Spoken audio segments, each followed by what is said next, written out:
ප්‍රතිඵලපේ සහ මිනිසුන්ට මේ ශිංචන්ජි ගෝත දොරහා පහළ වූ විට කුමන ආකාරයේ ප්‍රතිඵලයක් පැමිණේද මම එතකොට එතන තවදුරටත් මරණයක්වත් වැළවීමක්වත් නැහැ කියලා තමයි කියන්නේ. එතකොට මේ පරණ දේවල් නැවත නැති වෙලා ගිහිල්ලා අලුත් දේ තමයි පටන් ගන්නවා කියලා කියන්නේ. තවත් මරණ නැවත දෙවියන් වහන්සේ ප්‍රතිෂ්ඨාපන කිරීම අද දවසේ ඉෂ්ට කිරීමට නියමිතව තිබෙනවා. එතුමා කියන මම ඇල්ෆා සහ ඔමේගාය කියලා කියනවා. එය තීන්දුවනේ කියලා කියනවා. ඒ ඉවරයි කියන එකේ තියෙනවා. එහි තේරුම තමයි දෙවියන් වහන්සේගේ අනාගත වාක්‍ය කියලා ඒක ඉෂ්ට කරලා ඉවරයි කියන එක. එතකොට ඔබ වීඩියෝ දැක්ක පරිදි ලබන සඳදා යොහන් ගෝත්‍ර නායකතුමා වන ලී කීවොන් ලිදරව් 21 වචනයට සාක්ෂි දරන ලැබේ. වෙලාව අද දවසේ වගේම උදේ 10ටම තමයි. දැන් එලිදරව් පොතේ එලිදරව් පරිච්ඡේද දෙකක් පමණ ඉතුරුලා තියෙනවා. ඔබ අවසානයේ දක්වාම සහභාගී එලිදරව් පොතේ අඩංගු දෙවියන් වහන්සේගේ සැබෑ කැමැත්ත අවබෝධ කරගන්නා ලෙස මම ප්‍රාර්ථනා කරමි. ඔව්. කොහොමද අද ඔබ සවන් දුන් සම්මන්ත්‍රණය? පැහැදිලි වචනේ සාක්ෂියෙන් ඔබ ප්‍රබෝධයක් දෙනවද? ශින්චොන්ජී එලිදරව්වේ වචනය පිළිබඳව අපට විශ්වාසයෙන් යුක්තව සාක්ෂි දීමට හේතුව නම් සුභාරංචි 4ම සහ සියලුම අනාගත වාක්‍ය සහ සැබෑව මෙන්ම එලිදරව්වේ වචනය අලුත් කිසිම වචනය ප්‍රගුණ කර පොරොන්දු එඬේරා අප සමග සිටින බැවිනි. මෙහි රැස්ව සිටින සියලුම දෙනාටම එකම දෙවියන් වහන්සේ සහ එකම යේසුස් වහන්සේ විශ්වාස කරන අතර බයිබලයේ එකම වචනය මත පදනම්ව අපගේ ඇදහිල්ල ඇති බව අපි විශ්වාස කරමු.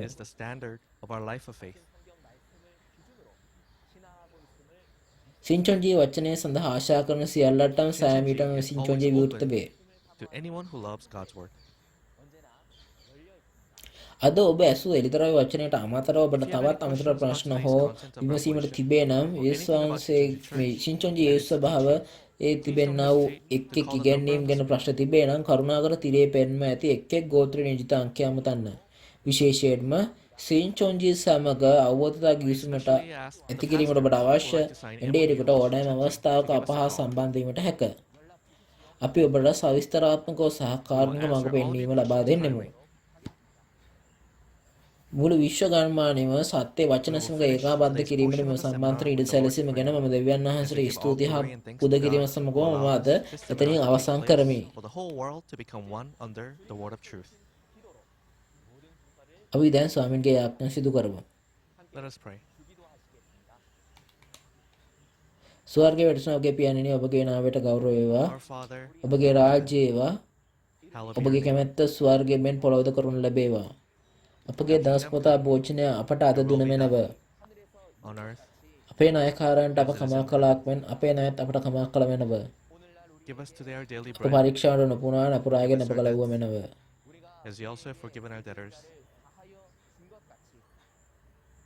Lead us not into temptation, but deliver us from the evil one. රාජ්‍යද බලයද මහිමද සදාකාලයෙන් සදාකාලට ඔබ වහන්සේගේ. Amen. And the glory forever and ever. Amen. මෙයින් දෙවියන් වහන්සේගේ අලුත් ගිවිසුමේ එළිදරව් අනායත වාක්‍ය සහ ඉෂ්ටමය සාක්ෂිය එළිදරව් 20 වන පරිච්ඡේදයේ සම්මන්ත්‍රණය අවසන් කරනු ලැබේ. අප සමග සිටමින් මෙම අවස්ථාවට උදව් කරපු සියලු දෙනාටම අවංකව ස්තුතිය පුද කරමු.